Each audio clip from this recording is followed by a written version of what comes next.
Welcome to the Wine Cage. I'm Dylan. I'm Amanda. And on this lovely summer Friday night, we are drinking Cowpunk's Amphora Cabernet Sauvignon. And this is from Merewether, New South Wales. So this is one of those wines that is organic, and it says hand-picked, Amphora made. I don't know what that means, but it does make me feel like I'm in Asterix and Obelix. It's vegan. It says hand-picked, but then it's also got a symbol that says hands off.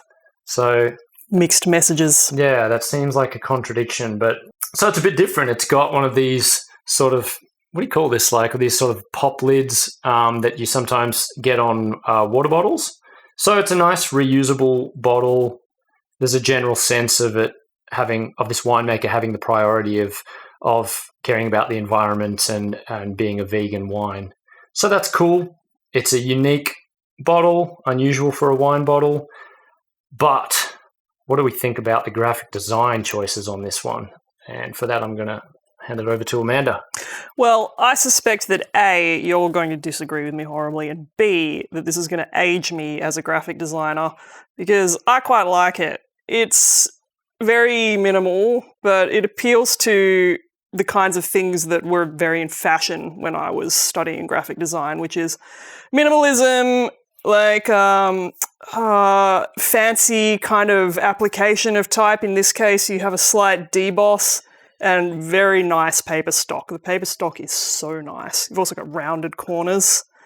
Very classy type treatment. I don't really love the main typeface there. It's a little bit daggy to me, but the rest is lovely in my mind. I also like that it's got what do you call these? Like infographics or something? Yeah, I like the pictures on the back. Yeah, there's no real text on the back. Most wine has a long blurb about where it's from and what it tastes like. This has just got icons. Some bullshit story. Some bullshit story, Don't get me wrong. I like those bullshit stories we love them, sometimes, but it's funny that most wines have them, so it's kind of unique for one to just have some cool little infographics on the back. Yeah, this is refreshing, and they've even applied the deboss to the back, which, that's not cheap. So I appreciate it for those things. That being said, it doesn't look like a wine label. Make of that what you will.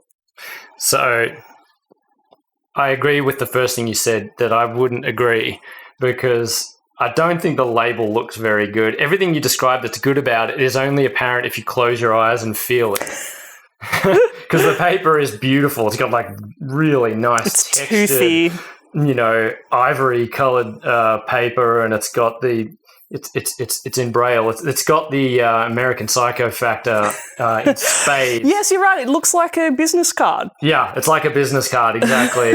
So it's not terrible. I mean, the bottle is unique enough that makes it interesting. But I mean, I hate that font a lot. But yeah, the back, I almost like the back more because it's got these cool little symbols and yeah, the deboss.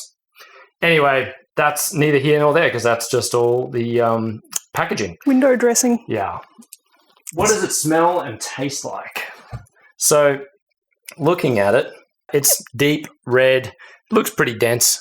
Yeah, I would say it's slightly less opaque than many of the kind of cabs we've drunk in the past. It's a little more red, less purple. That's all I could say. Yeah. And yeah, let's see how it smells. Now, this one, we were smelling it before, and this one's interesting because when I smelled it, I thought, oh no, I think this is going to be rubbish because it has a slightly harsh, fruity smell. It's fruity and bright, yeah. Yeah, it's got a bright, fruity smell, but luckily, that is misleading. We'll have a bit of a taste of this now and come back in a second with the thoughts on how it actually tastes, which is a pleasant surprise. Spoiler.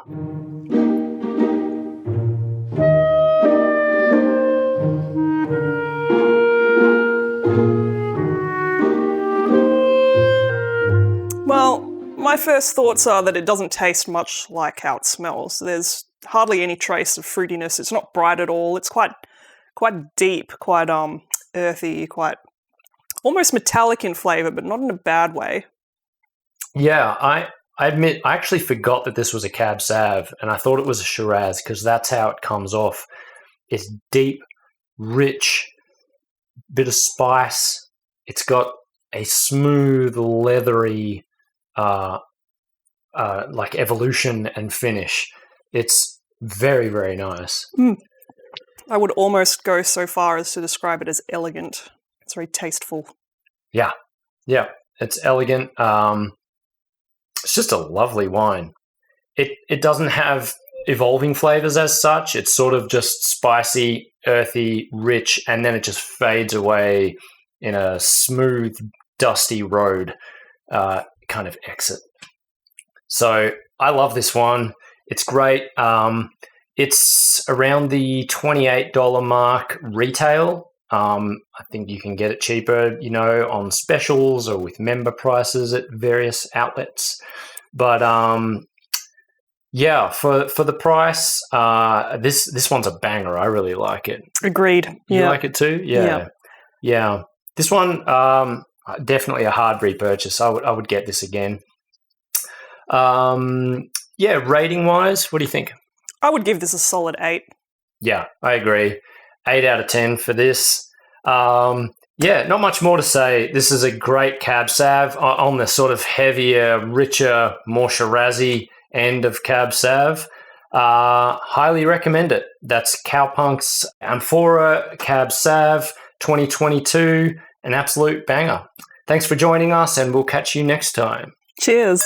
Cheers.